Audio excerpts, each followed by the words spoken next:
Hi guys, good morning. Happy Monday everyone. Bago tayo pumasok, kailangan gumawa muna tayo ng video. Kaya for today's video guys is ipapakita ko sa inyo yung dumating na sulat ko kanina lang. Ayan o. Pero ito, nagpidir na ako last week. Ito yung tarjeta ko guys. Tingnan natin. Kasi expired na yung ATM card ko kaya kailangan palitan ng bago.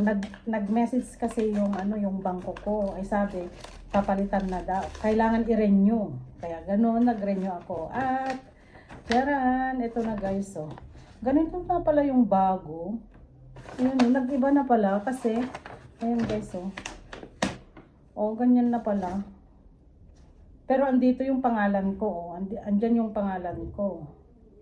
Andyan yung pangalan ko guys. Tapos, ito kasi yung old na tarjeta ko. At tingnan yung pinagkaiba guys. Ganyan oh. Oh, di ba?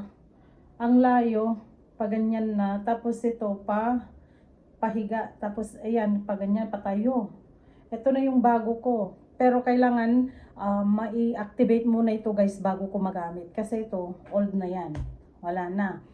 Ayan, pero bago ko i-activate, syempre, itra-transfer ko muna yung mamaya ko na i-activate to guys. Ayan, bago na. Kasi ang bangko ko guys is Inehe. Ito siya. Inehe. Ayan siya. ING. Magandang bangko yan guys. Pero hindi ako nagpro-promote ha.